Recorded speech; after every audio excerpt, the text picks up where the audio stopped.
Semana. Gracias, hermanos.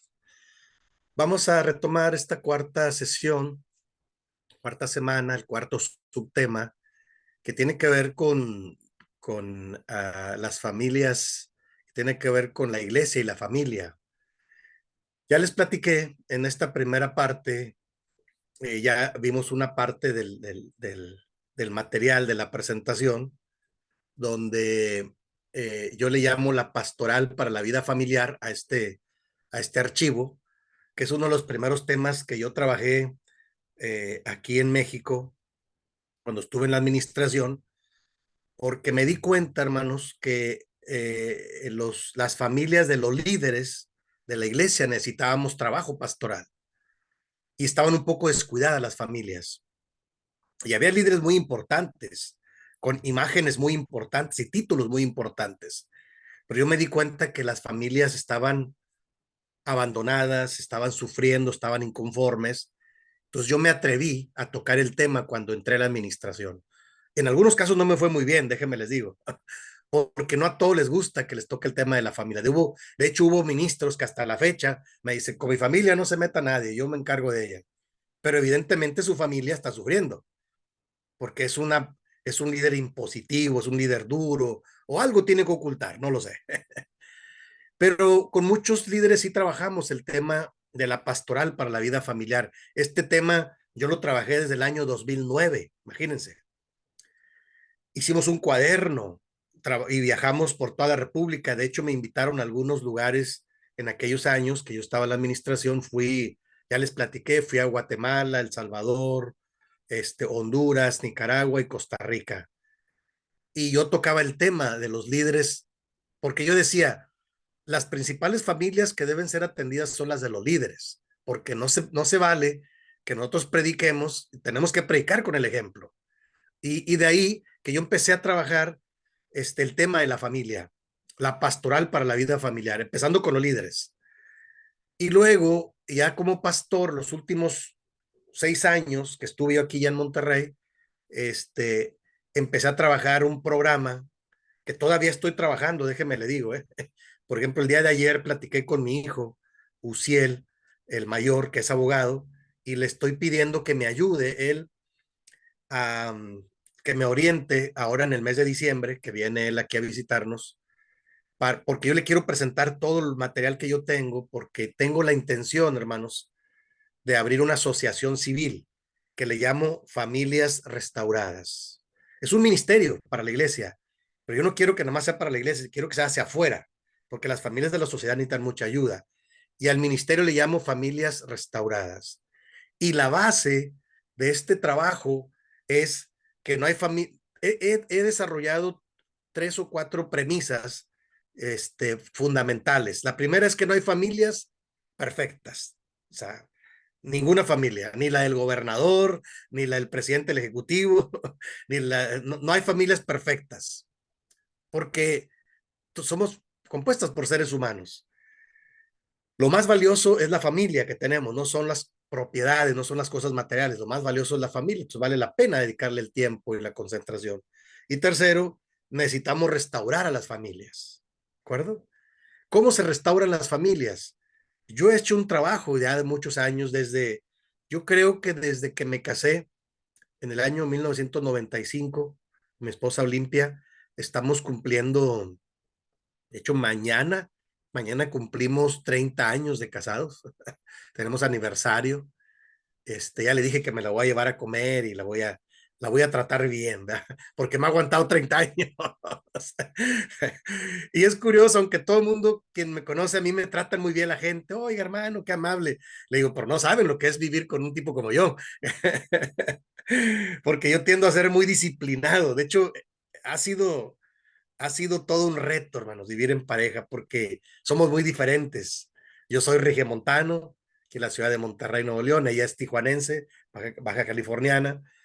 Yo soy un tipo súper disciplinado, hasta obsesivo. Por ejemplo, yo mis camisas las tengo por colores, todo debe estar en su lugar. Yo entiendo a ser obsesivo.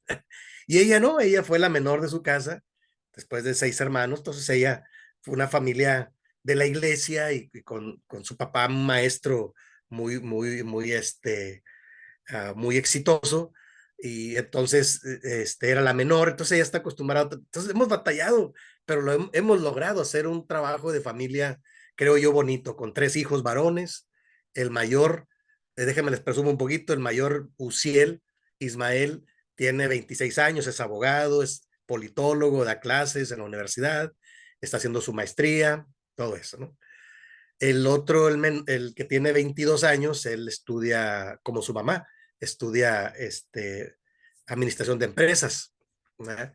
Está estudiando aquí, trabaja y estudia aquí en Monterrey. Y el más pequeño, digo, más pequeño de edad, tiene 13 años, pero ya me pasó, es el más alto, Ezequiel, Jan Ezequiel. Entonces, nos ha ido bien con la familia. La gente que nos conoce sabe que somos una familia no perfecta, pero una familia que procuramos ser de bendición para los demás. En la iglesia, mis hijos son músicos, luego cada quien toma un instrumento, yo predico, hacia afuera con las familias. Entonces, de ahí que a mí me nace esta idea de las familias restauradas, porque hemos trabajado con muchas familias a través de más de 30 años. Y entonces, ¿cómo restaurar las familias? Y yo les digo, bueno, las familias necesitan acompañamiento, necesitan orientación, necesitan consejería. O sea, necesitan, yo diría, ¿quién las apoye para restaurar? No se imaginan cuántas familias hemos apoyado, algunas, incluso algunos líderes son líderes nacionales, que yo los encontré muy mal, algunos, pero a mí me gusta restaurar a las personas, me gusta aportar lo mejor, animar a las personas que salgan adelante. Y este diagrama que yo, aquí donde nos quedamos en la presentación, es un diagrama que trata de ilustrar esto. Por un lado está, porque es como la base bíblica. Por un lado está el proyecto de Dios. ¿Cuál fue el proyecto de Dios? Quiero que me ayuden a leer, por favor, pasajes. Son poquitos pasajes bíblicos, pero le van a dar sentido para fortalecer la temática bíblicamente. El proyecto de Dios está Génesis 1, 27 y 28. ¿Qué dice? Ayúdenme a leer, por favor, para que podamos después ampliarlo. Permiso. Sí, hermano. 27-28. Sí. Y creó Dios al hombre a su imagen, a imagen de Dios lo creó, varón y hembra los creó.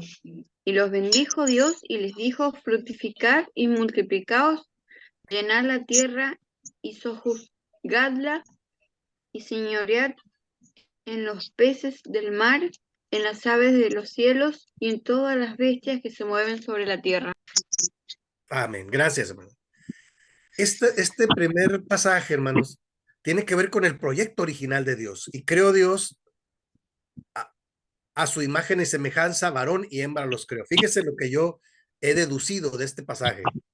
En este pasaje es muy claro que Dios le dio su imagen y semejanza al hombre y a la mujer, a los dos. Estas historias patriarcales fueron distorsiones del proyecto de Dios. Esa es la verdad, ¿no? Por eso pongo en el otro lado la otra flechita en la realidad. En la realidad viene Génesis 4 del 1 al 8. ¿Alguien más me ayuda a leerlo, por favor?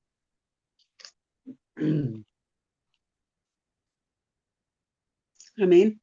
Adelante, hermano. Conoció Adán a su mujer Eva, la cual concibió y dio a luz a Caín, y dijo, por voluntad de Jehová he adquirido varón.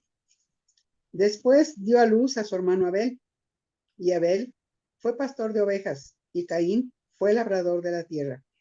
Y aconteció andando el tiempo, que Caín trajo del fruto de la tierra una ofrenda a Jehová, y Abel trajo también de los primogénitos de sus ovejas, de lo más gordo de ellas, y miró Jehová con agrado a Abel y a su ofrenda. Pero no miró con agrado a Caín y a la ofrenda suya. Y se ensañó Caín en gran manera y decayó su semblante. Entonces Jehová dijo a Caín, ¿por qué te has ensañado? ¿Y por qué ha decaído tu semblante? Si bien hicieres, no serás enaltecido. Y si no lo hicieres bien, el pecado está a la puerta. Con todo esto, a ti será su deseo y tú te enseñorearás de él. Y dijo Caín a su hermano Abel, salgamos al campo. Y aconteció que, estando ellos en el campo, Caín se levantó contra su hermano Abel y lo mató. Amén. Amén. Gracias. Después de Génesis 1 y 2, que todo está en perfección, ¿sí? Es el proyecto original de Dios. En Génesis capítulo 3 entra el pecado y la serpiente era astuta más que todos los animales del campo y viene la tentación y viene la desobediencia y entra el pecado, ¿sí? Y vienen las consecuencias, todo Génesis 3. Pero en Génesis 4 ya es la primera familia que aparece. Y la primera familia, lamentablemente, como ya había entrado el pecado, pues tiene un inicio trágico. ¿Se dan cuenta? O sea, imagínense qué cosa más triste que un hermano mate a otro por envidias, por celos, ¿sí? Y ahí empieza la gran realidad de la humanidad, hermanos. Empieza la gran debacle, la gran declive de la humanidad. O sea, y el pecado entrando a la humanidad no para. O sea, va en picada, vamos a decirlo. Por eso las sociedades se tienen tantos problemas. Pero si se dan cuenta, es la contraparte del proyecto de Dios. El proyecto de Dios es que Dios creó un hombre y una mujer a su imagen y semejanza, les da el mandato cultural de procrear y de administrar la tierra. Hasta ahí va todo bien. Tienen hijos, ya en Génesis 4, pero ya ha entrado el pecado. O sea, por un lado está el proyecto de Dios, es lo que quiero que ilustrar, y por otro lado está la realidad después del pecado. Y de ahí las familias, por eso yo me atrevo a decir que no hay familias perfectas, porque a partir de Génesis 4, ya entrando el pecado, las familias tienden por su naturaleza humana a distorsionar las cosas, ¿no? Ahora, lo que sí hay familias, son familias restauradas y de bendición, claro, ya en Cristo, claro que sí, las promesas se rescatan, pero tenemos que rescatar el proyecto original de Dios de las familias. Por eso pongo ahí donde dice proyecto de Dios, hablando de la familia, debe ser un espacio de crecimiento fundamentado en el amor, aire de armonía, comunicación vinculativa, un sentido de pertenencia y valoración. La familia debe manifestar nuestro ser imagen de Dios. O sea, ese es el proyecto de Dios para la familia. Ahora, yo pongo acá un pasaje más, Mateo 19, 4 al 6, porque quiero poner un ejemplo de cómo restaurar a la familia, ¿no? Y el Señor Jesús lo hace, ¿verdad? ¿Me ayudan a leer, por favor? Mateo 19, 4 al 6, nada más.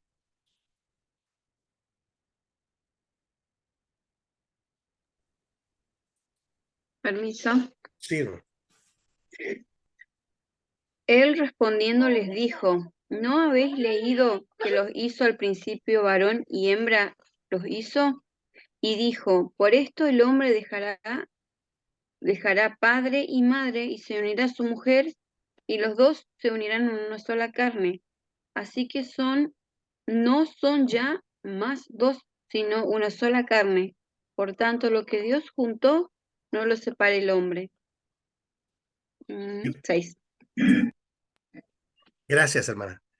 Esta porción, hermanos, de Mateo capítulo 19, es una porción muy interesante que yo quiero rescatar como un ejemplo.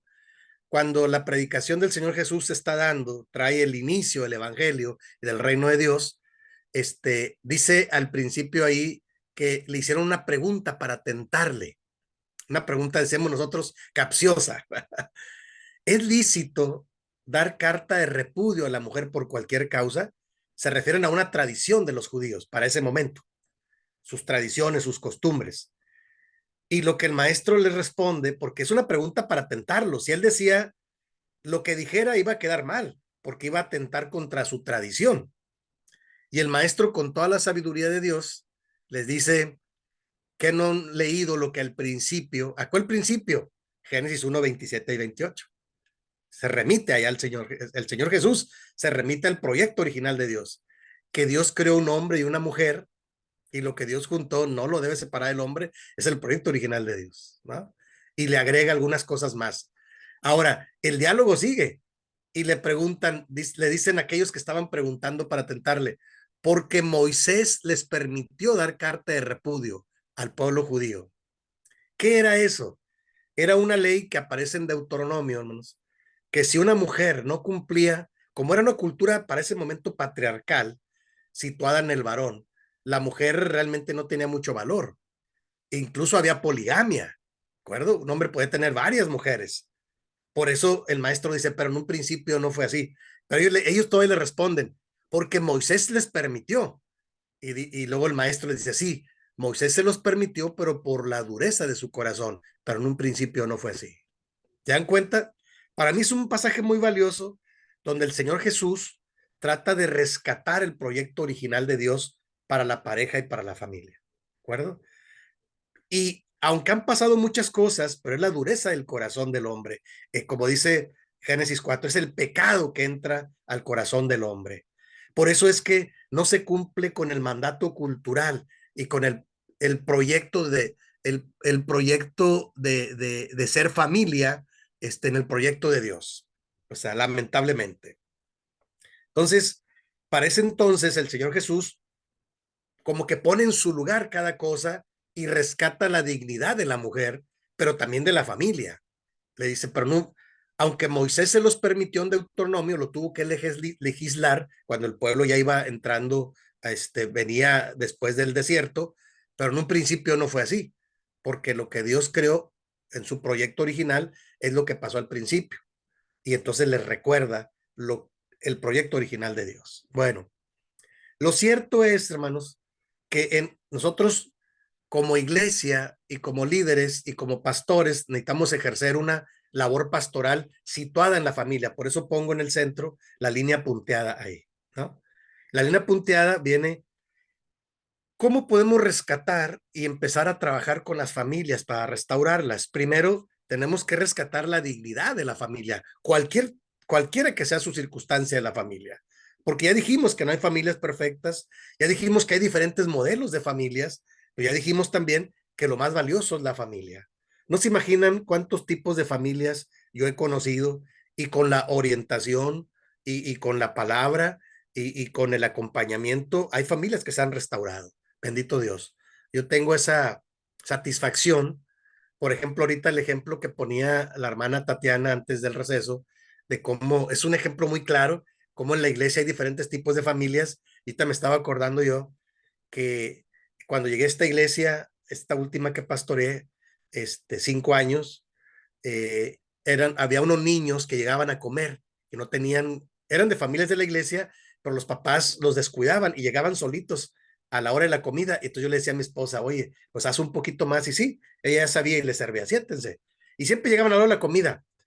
Hay hermanos que lo criticaban, no, es que esos niños nomás vienen a comer. Le dije, hermanos, déjenlos, no los molesten, por favor. Ahora sí que les digo, si no les den, no les quiten. Sí, yo soy muy claro. O sea, déjenlos. Esos niños después de 6 años crecieron porque eran adolescentes. Y ahora que yo me despedí, para mí fue muy valioso porque pues los niños, no sé, crecen de repente físicamente muy altos. Y yo procuré, siempre, es más, tengo una anécdota ahí muy conmovedora. Un día aquí en Monterrey hace mucho frío, llega a nevar, llega a caer nieve en el mes de diciembre, enero. O sea, ahorita vamos a entrar nosotros al invierno. Y un día hacía mucho frío y yo me fui a la iglesia bien abrigado, ¿verdad? Pero dije, pues no va a ir nadie porque está nevando. Y de repente me di cuenta que nada más llegaron, no llegó la iglesia, pero llegó el niño que tenía hambre, llegó el que tenía problemas con alcoholismo, que cuida los carros en la esquina con una franela, llegó un muchacho que tenía problemas con esquizofrenia, que llegaba siempre también a comer, y bueno, llegaron los más vulnerables y yo puse café, porque hace mucho frío, pues de por sí yo tomo café siempre. Y les dije, aquí hay cafecito y pan. Siempre me regalaban pan, porque hay unos hermanos que tienen panadería y siempre me regalan pan. Entonces puse el pan y entonces ahí di la lección, yo creo que me tocaba de estudio. Y después le dije a mi esposa, fíjate cómo Dios es tan grande que no vino la iglesia, pero vinieron ellos. Y de ellos es el reino de los cielos también, sí. Total, yo hice lo que tenía que hacer, lo hice no sé cuántas veces, cuando fuera necesario. Cuando yo me despedí hace unos meses de pastor, uno de esos niños, que era niño, ya creció, va y se acerca y me da un abrazo y me dice, pastor, usted es una buena persona. Le digo, ¿por qué, hijo? Y dice, es que usted no se acuerda, pero nosotros veníamos y nos daban de comer. Le digo, oh, sí me acuerdo, hijo.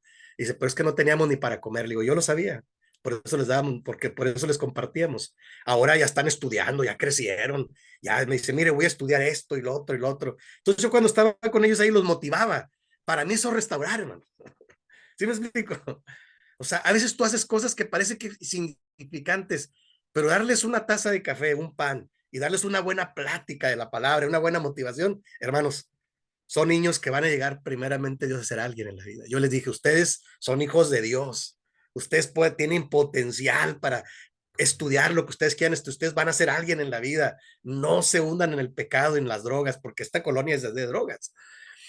Y bendito Dios, hermano, y he tenido esa experiencia, no sé en cuántos lugares, yo creo, en Tijuana, en Sonora, en Morelos, gracias a Dios, porque mi esposa y yo nos hemos dedicado a restaurar familias, nos queda claro. Es un ministerio, por eso yo lo quiero elevar a nivel de asociación civil, pero no es hacer grandes cosas, sino es hacer pequeñas cosas por la gente. ¿Se dan cuenta? ¿No? Por eso la línea punteada y pensando, y siempre les pregunto, ¿y tu familia, hijo, cómo está? Platícame, no, mi mamá nos abandonó, no, mi papá es alcohólico, oh, caray.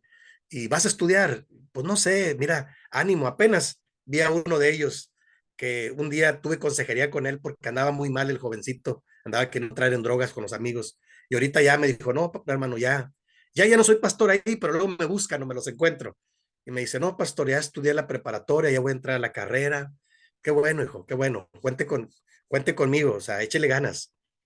Para mí eso es restaurar. Son pequeñas cosas, pero cuando tú ayudas a alguien, y restauras su vida y lo alcanza la familia, eso es bendición. ¿Están de acuerdo? Lo, no nada más los pastores, yo creo que los creyentes, los cristianos, estamos llamados a hacer eso, a restaurar familias. ¿Están de acuerdo, hermanos? O sea, y para mí es algo muy normal, porque le digo a mi esposa, lo hemos hecho por muchos años, bendito Dios. Luego hay gente que viene aquí y yo les digo, mira, cuando no tenga nada ni que comer, pueden ir a tocarlos, ahí vivimos en tal lugar, y luego vienen. Ya crecieron todos ellos, ya. Algunos ya son profesionistas, bendito Dios. Y me tratan muy bien a mí, bendito Dios, me traen cosas. Cuando cumplo años me regalan cosas. Le digo, oye, ¿qué pasó? No, bueno, pues estamos agradecidos, estamos contentos. ¿Qué quiere decir? Que después, no, tú no buscas eso, pero eso es consecuencia de que tú buscas restaurar a las personas. Eso es todo, ¿no? Por eso en la línea central vamos a hablar de cómo restaurar a la familia. Ahí vamos, cómo potenciar a la familia. Ahí nos vamos a concentrar en este tema de aquí en adelante, ¿de acuerdo? O sea, estamos conscientes de la realidad, estamos conscientes del pecado, estamos conscientes de los diferentes tipos de familias, de las problemáticas. Para nosotros nos interesa restaurar familias y de ahí nos vamos a concentrar. ¿Están de acuerdo, menos? Entonces, vienen dos pasajes bíblicos ahí para hablar de la familia. Primero el Salmo 127 y luego Efesios 6 del 1 al 4. ¿Me ayudan a leerlo, por favor?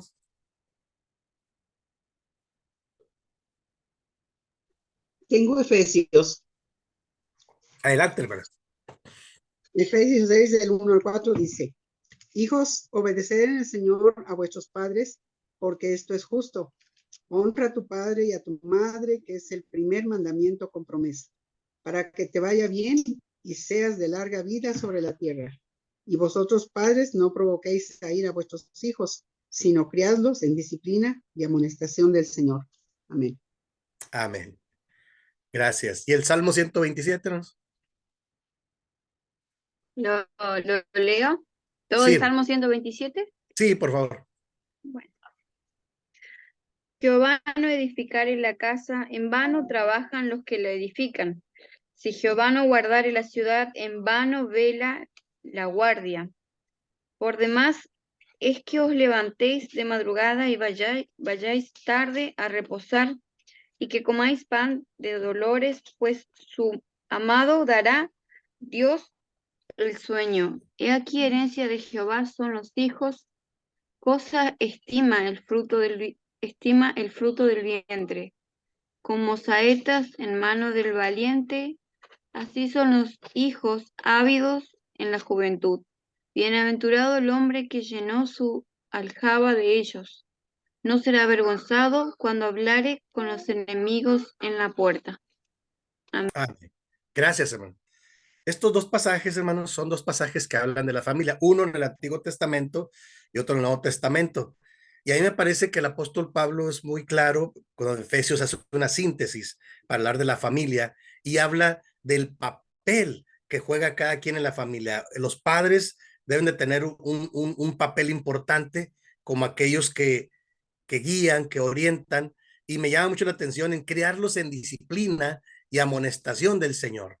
Ese es el punto clave. para la educación de los hijos, porque los hijos deben de tener límites. A veces uno los quiere tanto. Yo he conocido familias que los dejan hacer lo que quieran. Es que los quiero mucho. Dije, no, eso no es quererlo mucho, no, eso es aventarlos a que hagan su santa voluntad, les digo yo de broma, ¿no?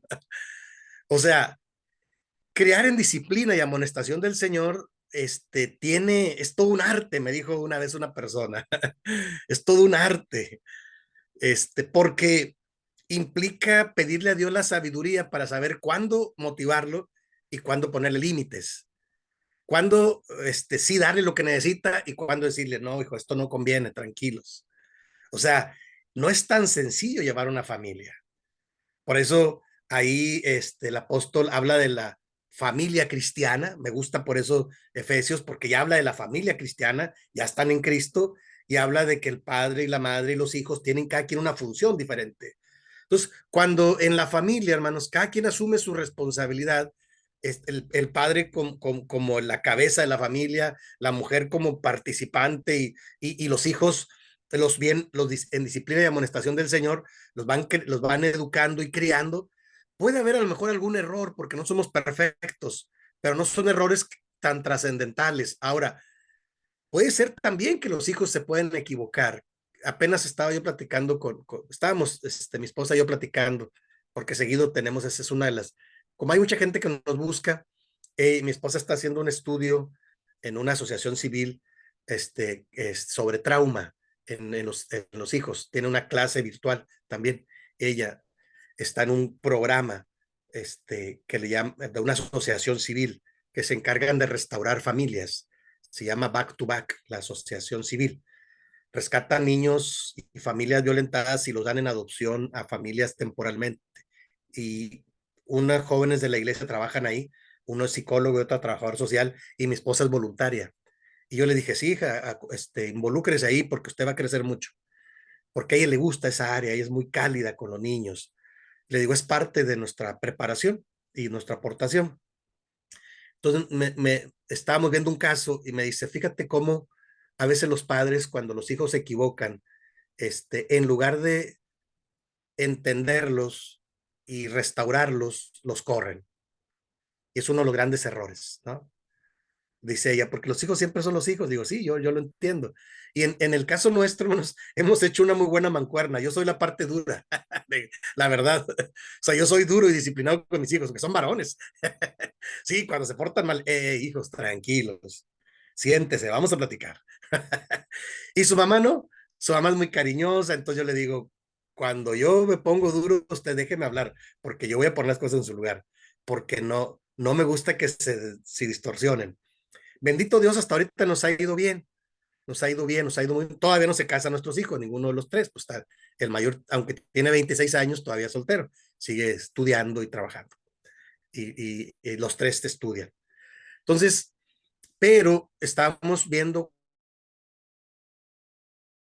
casos, son tan duros, que en lugar de entender que los hijos se van a equivocar, como nosotros nos equivocamos alguna vez, nomás que luego ya no nos acordamos de eso.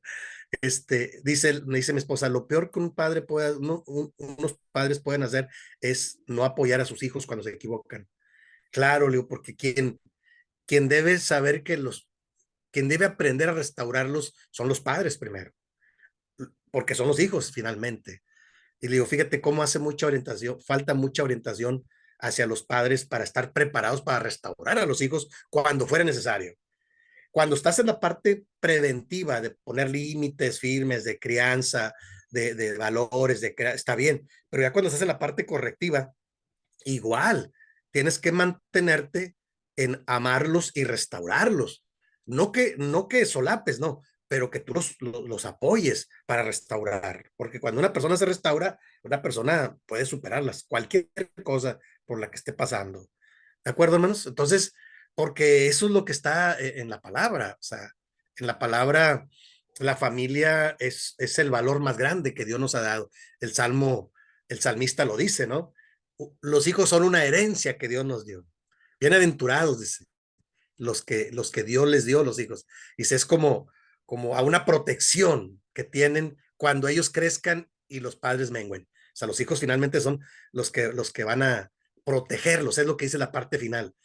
Bienaventurados, el que llenó su aljaba de ellos no será avergonzado cuando fuere a las puertas de la ciudad. Se dice que en la antigüedad, en el antiguo Israel, los conflictos legales se atendían en la entrada de las puertas, por eso está aludiendo a un conflicto legal. Dice, cuando unos padres tengan un conflicto, llegan los hijos y lo van a apoyar. O sea, es bienaventurado porque no va solo, va acompañado. Tiene quien lo respalde y quien lo apoye. Eso es lo que quiere ilustrar el salmista en el Salmo 127.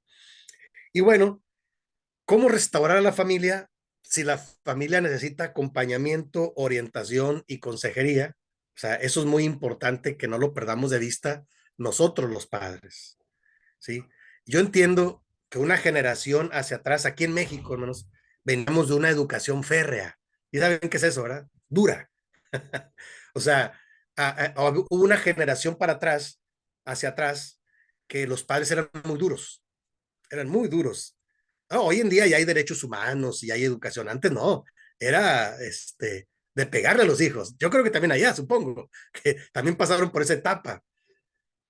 Pero hoy en día estamos viviendo otra etapa en la que hay que tener cuidado de no irse a los extremos, de no permitir una educación tan permisiva que no pongamos límites, porque dice alguna terapeuta que yo tengo un libro por ahí que se llama Padres que odian.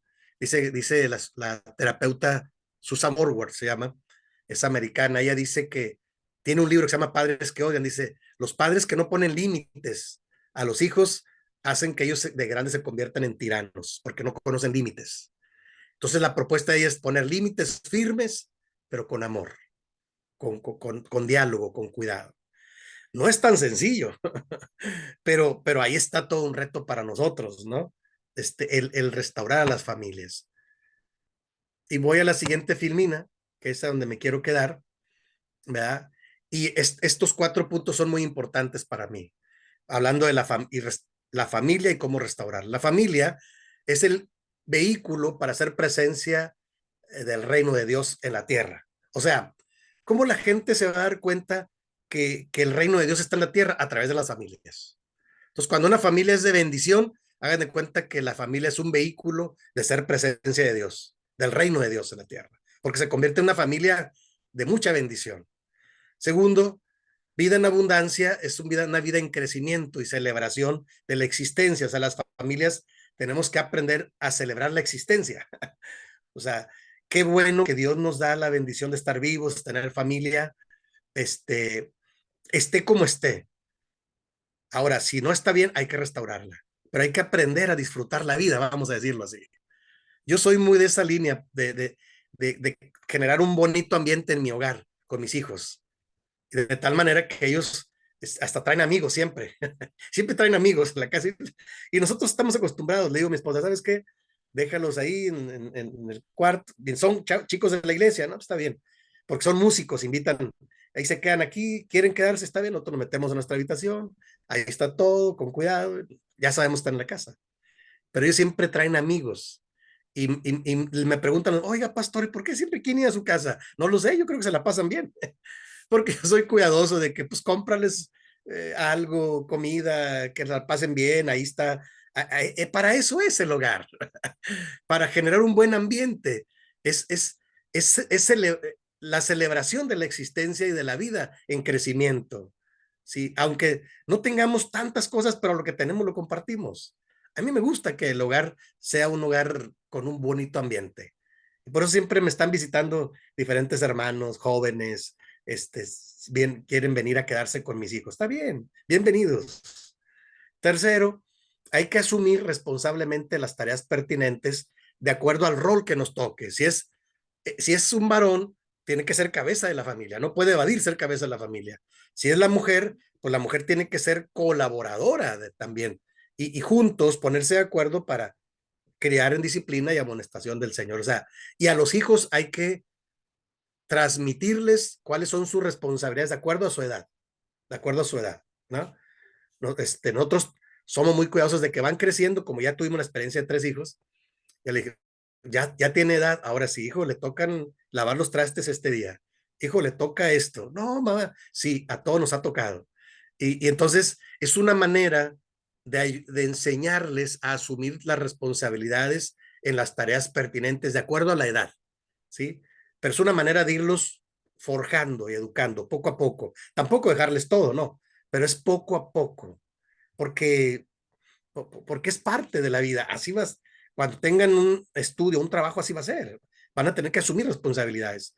Y yo soy una persona muy responsable. O sea, ahora, yo crecí en otro ambiente. Yo les digo, siempre les platico a mis hijos, hijos, yo crecí en una familia de 10. Éramos 10 en la casa, imagínense. Entonces, mi mamá siempre se encargaba de los más chiquitos. Y los más grandes tuvimos que crecer. Ahora sí que, como dice el dicho, como Dios nos dio a entender.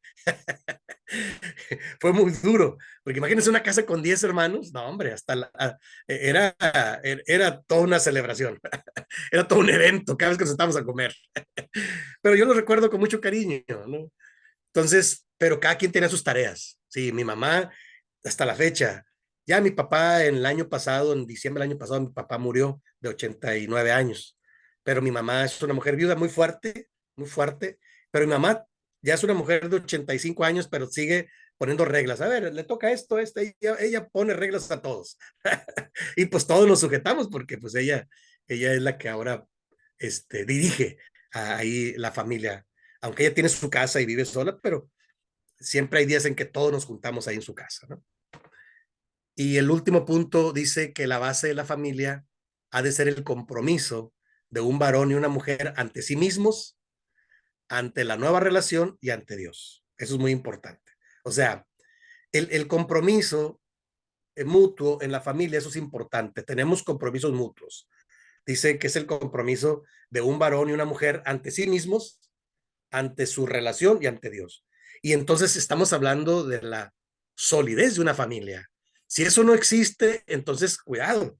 Por eso yo hacía la reflexión en un principio, hermanos, de cómo hoy en día las nuevas generaciones no quieren compromisos. Entonces yo les digo a mis hijos, hijos, ustedes pueden tener las amigas que quieran, pero si se comprometen con alguien, tienen que ser respetuosos. Oh, está bien, papá. Sí, cuidado. O sea, pueden tener amigas, pero cuando ustedes decidan con quién se van a casar, tienen que saber que es un compromiso, ¿sí? Que hay que cumplir, que hay que asumirlo, ¿de acuerdo? No, pues sí, está bien. Porque no es sencillo hoy en día. No es sencillo hoy en día. ¿Cómo ven, hermanos? ¿Cuáles? A mí me gustaría en este momento saber cuáles algunos de los subtemas de la familia que surgen que les gustaría dialogar. ¿Vamos bien hasta aquí? Sí, hermano, rescatar la dignidad de la familia. Ok, ok, claro que sí. Sí, yo creo que los que somos adultos ya Dios nos da la oportunidad de tener ciertas experiencias en la vida para poder rescatar y restaurar a nuestra propia familia primero. Claro. Y eso nos habilita, nos capacita para poder restaurar también otras personas. Claro, claro que sí, eso es importante, ¿no? Y bueno, el ser familia tiene que ver con esto, con esta capacidad de poder transmitir a los demás, como dije ahí, el acompañamiento, la orientación, y el apoyo necesario para que podamos restaurar, a la propia familia y a otras familias también, ¿sí? ¿Alguien más, hermanos, quiere comentar? Sí, hermano, que le quería decir que, bueno, usted tiene 3, yo tengo 5. Y un solo varón tiene 17 años. Y no es lo mismo cuando él era chiquito y por ahí lo que a él le gustaba eran las cartas. Y bueno, eso era intercambiar cartas con los compañeros y era como una obsesión para él.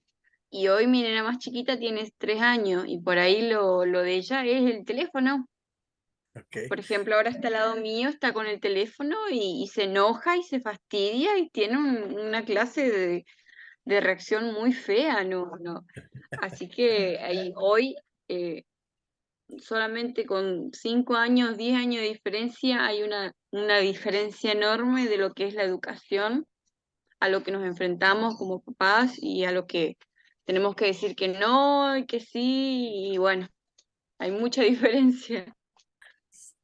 Sí, hoy en día las nuevas generaciones ahí dicen los sociólogos de broma, nacen con otro chip, ya, más avanzado, porque tiene lógica, porque nacieron en la época de la comunicación y los medios de comunicación son formidables. Ahora, con un celular pueden tener mucha información y navegar por muchos lados que antes no lo hacíamos nosotros.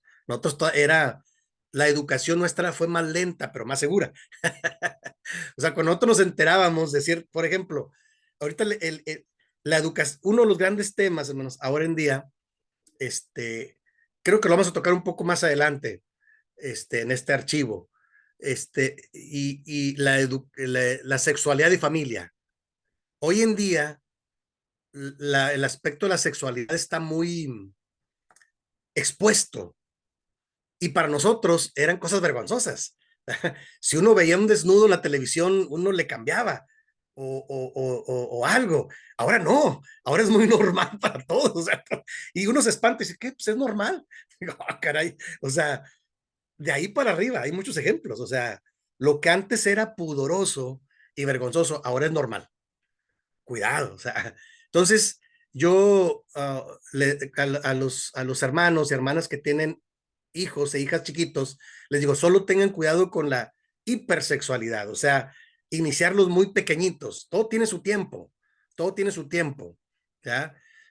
Pero hay mucha información navegando, muchos gráficos, o sea, es otra generación, e incluso a los libros de texto, por ejemplo, ahora hay un gran debate acá en México, que los nuevos libros de texto ya dicen cómo nace un bebé.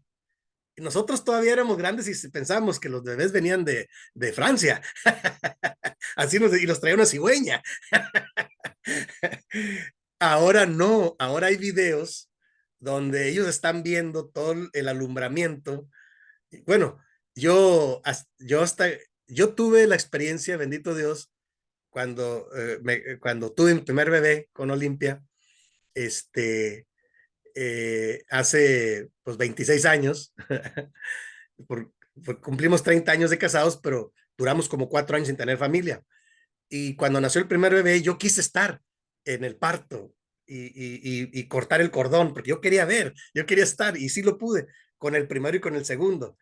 Y estar en la plancha, en la parte de atrás, me tomó de las manos y me dejó adolorido, porque llegan a tener una fuerza espectacular por el proceso de alumbramiento. Yo creo que la adrenalina, todo eso hace que tengan una fuerza descomunal para poder parir y dar a luz. Pero a mí me sirvió mucho porque yo lo valoré. Vi todo lo que sufrió y decía, ¿cómo puede ser posible que sufran tanto para traer un nuevo bebé a la vida? Dije, wow, eso es otra cosa. O sea, hay anécdotas que dicen que un varón no aguantaría un parto, le daría un paro cardíaco por el esfuerzo que hace. Es increíble. Entonces, a mí me sirvió mucho para yo sensibilizarme como un esposo joven en ese momento y decir, wow, yo tengo que cuidar no solo al bebé, sino también a ella, porque esto es algo espectacular. A mí me sirvió mucho estar en un alumbramiento, ¿verdad? Y son procesos de crecimiento que uno va teniendo para tener más cuidado con la pareja.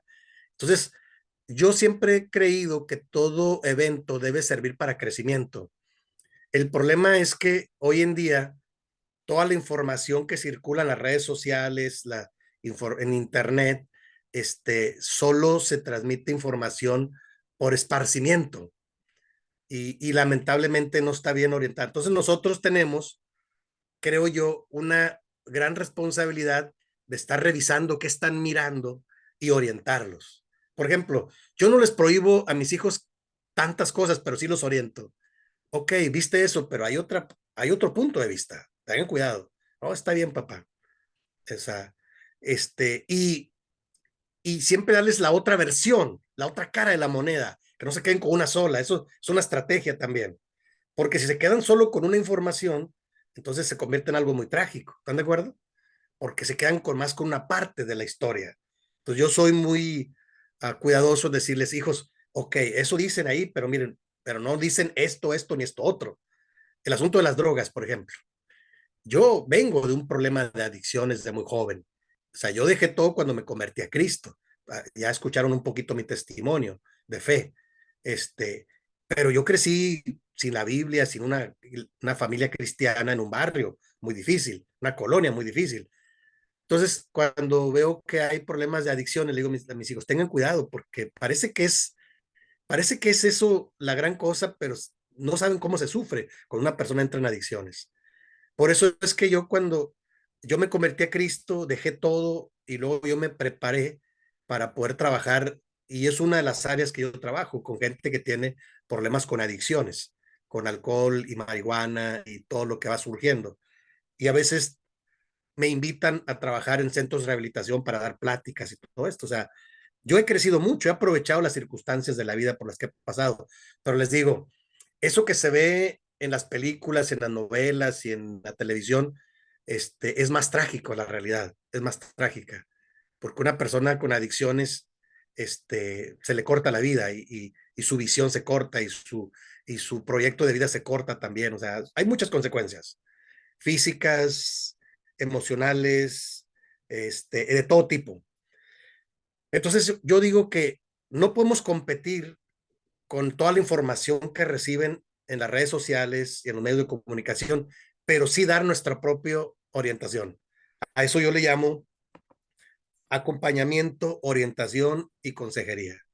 A veces no escuchan tanto, pero sí de uno debes, no debe de quedar en uno en no decir una palabra de orientación o de advertencia. Y cuidado con esto y cuidado con lo otro. Porque si no, ¿quién se los va a decir? O sea, ahí es donde nosotros tenemos un gran trabajo, sobre todo, bueno, estar atentos a cualquier cambio, cualquier circunstancia, pero darles nuestra versión de las cosas, ¿no? Eso sí, es importante, ¿verdad? Ya mis hijos ya saben, por ejemplo, cuando mi esposa va a hablar, sí, mamá, ya sabemos que tú nos vas a decir, pero cristianamente no se debe ser así. Sí, hijo, le digo, no importa, se los va a decir todas las veces que sean necesarias. Yo ya sé que ya lo saben, ya lo han escuchado, pero se los va a decir todas las veces que sean necesarios, porque después se lo van a agradecer cuando ustedes tengan su propia familia. Bueno, está bien, papá, y sí, ni modo. Es una manera de contrarrestar todo el cúmulo de información negativa que llega. Nosotros tenemos que darle la otra versión de las cosas, la versión cristiana, la versión edificante, o sea, y hacer un equilibrio de información, siempre con el objetivo de orientar, acompañar y aconsejar, porque eso es parte de la restauración. ¿Están de acuerdo, hermanos? Amén. Y empezamos con nuestra familia, pero si tú ves a la iglesia y ves que hay otras familias, nosotros podemos también orientar también a otros. ¿Sí, hermanos? O sea, nosotros estamos reflexionando y estamos preparándonos para poder también ayudar a otras familias que en la iglesia y en otras, y en la sociedad, en los vecinos, no sé, puedan surgir. O sea, todo esto que estudiamos nos debe servir como un bagaje para poder apoyar y restaurar también otras familias, que es lo que mi esposa y yo nos hemos dedicado. O sea, bendito Dios, pudimos hacer desde un principio un buen equipo y lo seguimos haciendo y seguimos trabajando con la familia, pero siempre estamos tratando de apoyar otras familias, porque eso también nos retroalimenta a nosotros mucho. Y yo le digo que eso es parte del trabajo pastoral, ¿no? Si, si vemos una familia que necesita apoyo, pues hacemos lo mejor que podamos, y que ellos tomen las mejores decisiones. ¿Sí? No decidir por ellos, no resolverle la vida, pero sí abrir el panorama para que ellos tomen las mejores decisiones. Bueno, hasta aquí vamos a hacer, vamos a terminar. Todavía el material, todavía tenemos para el próximo jueves, todavía tenemos 2 o 3 subtítulos, ¿no? Sobre todo me interesa ir a la parte final, donde les voy a presentar unas pautas pastorales para cómo intervenir para preventiva y correctivamente con aspectos de familia. Eso lo vemos el próximo jueves, primeramente Dios. ¿Sí, hermanos? O sea, todavía tengo varias filminas acá y varios subtemas y vamos a terminar con pautas pastorales. De manera preventiva, yo tengo una propuesta de un modelo preventivo y correctivo también. Cómo hacer para corregir ciertas cosas que surgen en las familias, pastoralmente. Eso lo vamos a ver en la parte final del archivo. el próximo jueves, con ayuda de Dios. Por lo pronto, nos vamos a quedar ahí. Yo, antes de la clase, le envié los archivos que me faltaban al hermano Abraham. Me dice que los va a subir hoy mismo a la plataforma para que los vean. Los que me quedaron pendientes, ya se los envié. Ya estoy actualizado en la información que he enviado. Y no se preocupen por las tareas, vamos a ir poco a poco. ¿Sí? Cualquier cosa yo sigo a la orden, con todo gusto. Muchas Por lo pronto, gracias. sí, hermana, por lo pronto los dejo ahí reflexionando el tema de la familia. La familia es lo más valioso que Dios nos ha dado. Hay que disfrutarlo. Y Amén. sí, hay que concentrarnos en ello porque eso nos va a equipar para ayudar también a otras familias. Claro que sí. Y pues por lo pronto les agradezco mucho, hermanos, esta primera parte. Falta una segunda parte que vamos a ver el próximo jueves a la misma hora con la ayuda de Dios. Por lo pronto vamos a orar. ¿Les parece? Muy bien, hermano. Muchas gracias. Sí, hermanita, vamos a orar. Padre, te bendecimos, te agradecemos, Señor, este espacio de reflexión, este espacio de poder tocar los temas importantes para nuestra vida. Y hoy, de una manera especial, queremos pedir por cada familia de las que estamos nosotros representando. Queremos que tu gran bendición nunca falte en nuestros hogares, que tú proveas lo necesario y que tú, Señor, siempre te manifiestes como el soberano de todas las cosas, para que tu bendición nunca falte con cada una de las familias que hoy representamos. Bendice a los nuestros donde quiera que estén, que nunca falte tu cuidado y tu bendición. En tus manos poderosas los encomendamos, confiando en que tú tienes control de todas las cosas. Porque te lo pedimos, te lo rogamos todo, confiados en Jesucristo nuestro Salvador. Amén. Gracias, hermanas.